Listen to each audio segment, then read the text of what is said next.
I'm so excited to have a colleague of mine here today on the podcast. Bryanna Hanson is here to talk all things authentic learning. We're going to talk examples. We're going to talk about authentic audiences and why it's so important to allow our learners to see the learning that's happening out in the world and make those connections. Welcome, Bryanna. Thanks for being here. Thank you so much for having me. I'm excited. All right, so let's dive in. The first thing I want to talk about is a little bit about who you are and what experiences you've had in the world of education that have brought you to Learner Center Collaborative. Yeah, so I started out teaching high school Spanish, and I quickly realized that I wanted my students to really learn Spanish in a contextualized way and not in a textbook. And so that was kind of the first foray into what authentic learning would be to me. I had the chance to work in a incredibly learner-centered middle school after that experience, where students were getting authentic learner-centered education, and the culture was all about students being engaged in their learning. And so I'm excited to get to talk a little bit more about that today. Yeah. And so now you are a strategic partnerships lead at Learner Center Collaborative. And for those who don't know, can you talk a little bit about what that role is? Yeah, so I get to do a lot of different things. I work with schools that are moving towards learner-centered, kind of all over the spectrum.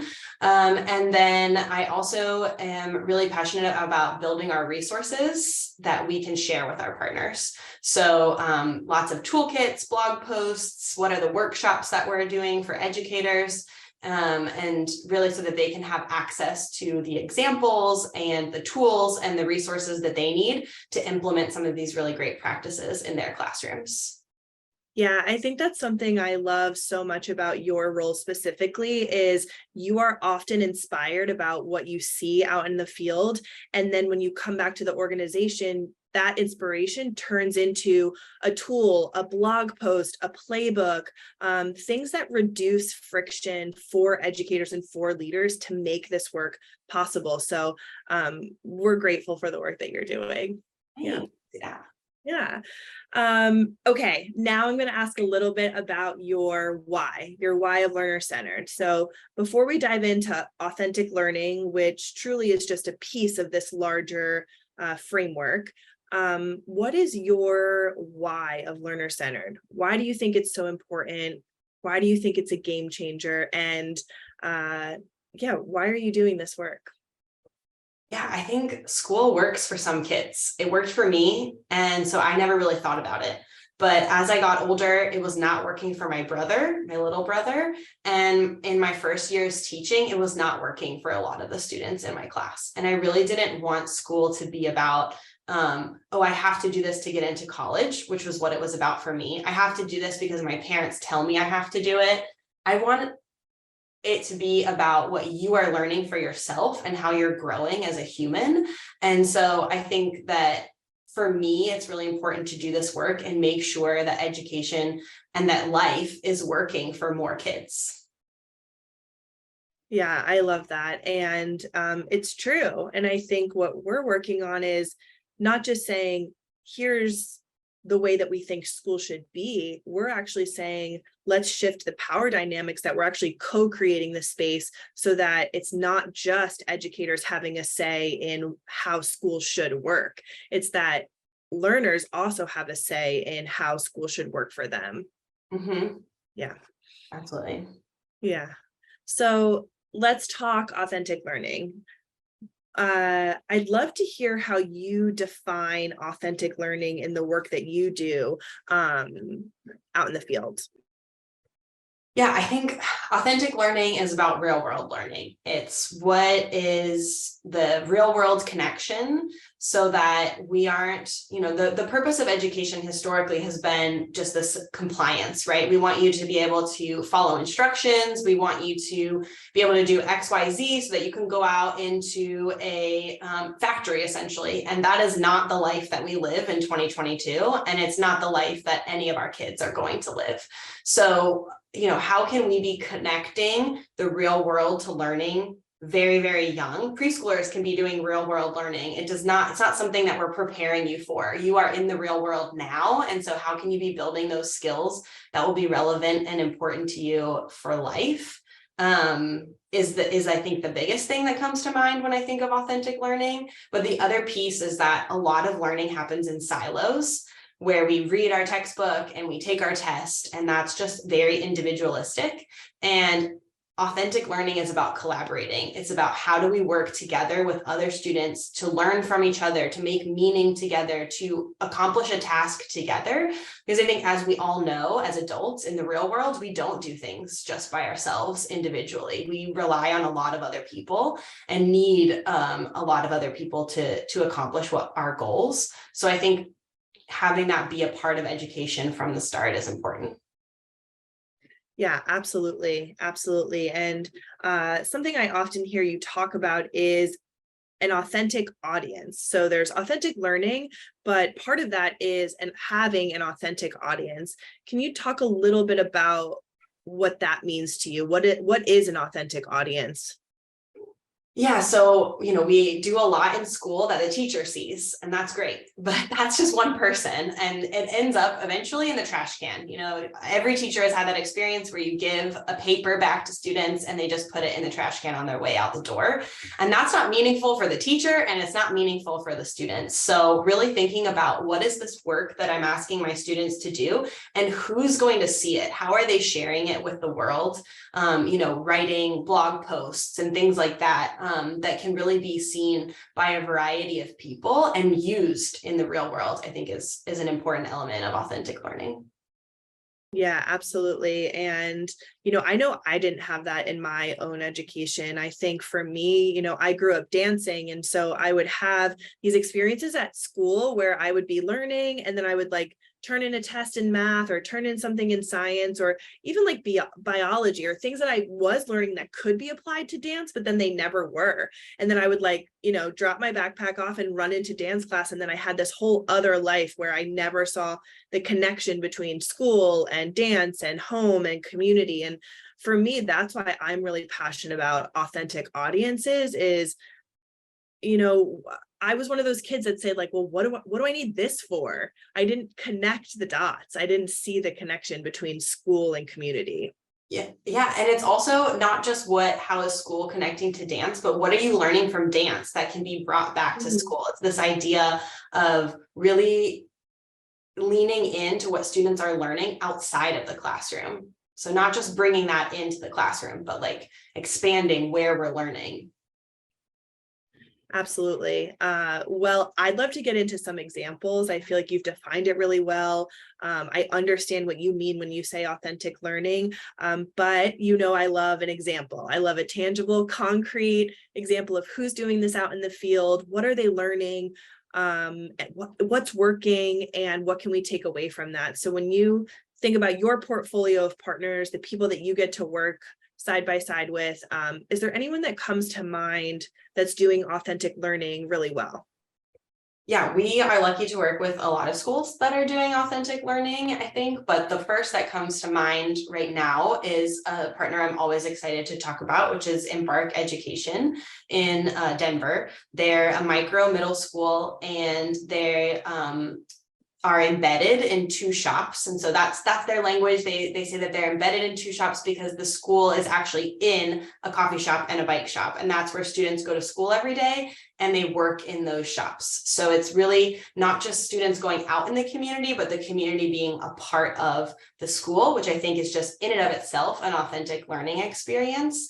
And an exciting model. But one project that they have done recently is a drink project. So these are 6th grade students. They went and interviewed the community about what they would want to be added to the coffee shop's menu. And then they did a ton of research on ingredients and sourcing of those ingredients, pricing, which included some math work there. And then they made recommendations to the shops about which beverage they should add to their menu. And it's just an exciting, students actually see their beverage added to the menu. They learned a ton about, well, it would be ideal if we had these organic ingredients, but those are really expensive and logistically challenging to source. Or maybe, you know, are we using ethical sources of our ingredients? And so it was an amazing interdisciplinary learning experience that had this really great real world solution.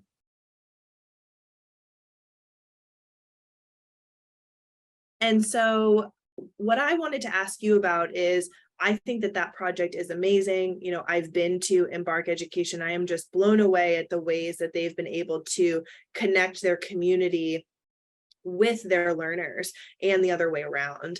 I am gonna nudge a little bit, because oftentimes when we talk about these types of projects, about building, you know, a new drink for a coffee shop, or, you know, we've worked on a project where it's like build a food truck for the community. Oftentimes it can be a one and done. It could be like, here's the project you're doing, here's 6 weeks, get the project done. Okay, now back to the books, like now back to the math textbook, now back to like our reading support and literacy. Talk about how you bridge that gap, or you think about how these two types of learning work together rather than work in tension with each other. Yeah, I think that's a really great question. And I am not going to say that I have all the answers. I think even an amazing model like Embark Education is still working out that balance of what is the ideal balance of kind of discrete skills and big skills that real world learning requires. You know, you mentioned the food truck project. I did that in my middle school class, where students built a food truck based on, you know, Spanish speaking country that they researched. And then we actually hosted an event and they, you know, ordered in Spanish. There were a lot of discrete skills that went into that project. You know, research skills, language skills of like how to, you know, make commands in Spanish is, you know, as tiny as it got. And so students need to still practice those skills. But knowing that that is in order to build towards something authentic, I think is crucial. So if I'm going into a classroom and I'm asking students, why are you learning this? Even if it's something super discrete, it should match to something. Well, eventually I'm going to be able to do this, instead of just, well, my teacher told me that I should be learning my fractions. You know, there's a lot of real world applications to fractions. Students can't do those real world applications until they practice those skills. So it's all about the balance, I think. I couldn't agree more. I couldn't agree more. And I was thinking about another partner that I think we have that I would love for you to share a little bit about. I think that they've done a really great job in that, working towards something, whether it's their internships or their defensive learning. I'd love to call out Odyssey STEM Academy and Paramount Unified. If you could just share a little bit about what they're doing there and how they've addressed this, you know, authentic audience, authentic learning, etc. Yeah, so they're a big picture learning school, which is a model all about authentic learning. And one of their big things is internships. And so, you know, I think oftentimes we can have internships that might happen for a week for seniors in high school or things like that. And those are great to embed into learning. But I think what Odyssey does really, really well is start really early on with learners. What are you interested in? What are your strengths? What are your passions? Which is just, I mean, we should be asking all students that in preschool, not just in high school, but we keep asking them because it keeps changing. And then once students have kind of thought about that, they are paired with different community members in different sectors and able to do internships that last, you know, over the course of their high school career. And those internships, the people in those internships become mentors to students. And so, you know, talk about bringing learning into the classroom and bringing it out. Students are really spending time in school, out of school, spending time learning in those internships, and they're building relationships that can last a lifetime as well. Yeah. And I think I've told you this story before, but one of my favorite Odyssey STEM Academy stories is one time I was on site down in Southern California with them, and I was with a colleague of mine, and we were doing a day of professional learning, and then we walked out to our cars, and my colleague had a flat tire, and we walked back into the school, and we were like, who should we call? Like, how do we get this fixed? We have to go to the airport, we have to go quickly. And this one student was like, oh yeah, my internship's at an auto body shop, like I can help you out.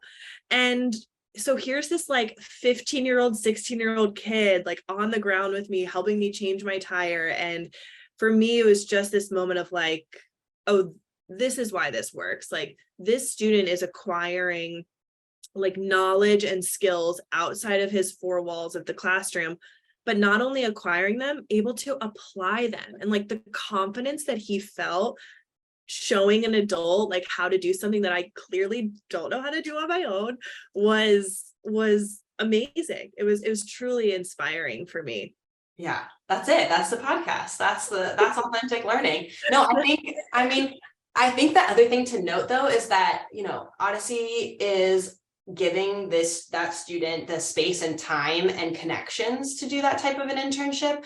But we also have so many students in this country that are doing things like that on their own. Like you were talking about doing dance on your own. There are students who are working in a mechanic shop after school, and none of that learning is being acknowledged or brought into the classroom. And so I think what Odyssey is doing really well is like blending those two and making sure to give the students the time and then acknowledge all the learning that's happening outside of the four walls of school. Yeah, absolutely. And as I sit here and chat with you, I can feel your passion for this. I can feel how fired up you get when you start talking about the work that our partners are doing and how education can benefit from more of this type of learning. And I'm just curious, before we close out, if you would share a little bit about where does that fire come from? Where does that passion for this type of learning stem from? Yeah, well, I'm a new mom, as you know, Kelsey. And because when you are a new mom, you start looking at where your kids are going to go to school, which is a thing I have not thought about before. I've been a teacher and I've been in schools myself, but now thinking about my daughter going to school, it makes me even more passionate about this, because what I do not want for her is to hate going to school in the morning. I don't want her to walk into the building and feel like, oh, I have to check these boxes. I have to, do this because somebody says it's important and do my spelling list. I want her to go in and be excited. I want her to come home and be excited about something that she learned and that she's going to explore more about. And so I think that is learner-centered education. And if we can have that for all kids, I think we'll have a better place to live in. Well, I could not agree more. And your daughter is so lucky to have you as a mom. And I am so excited for all of the things that she will do and become in this world. So, Bryanna, I think we're going to close it out. I so appreciate you sharing your insights around authentic learning. You always continue to inspire me and fire me up, and education is lucky to have you. Our partners are lucky to have you. Is there anything else you want to say before we close out? No, this was fun. Thank you so much for having me. And I hope that, we can continue to learn and get more examples from more and more people in the field. Yeah, absolutely. All right, Bryanna, that's a wrap. Thank you. Bye. Bye.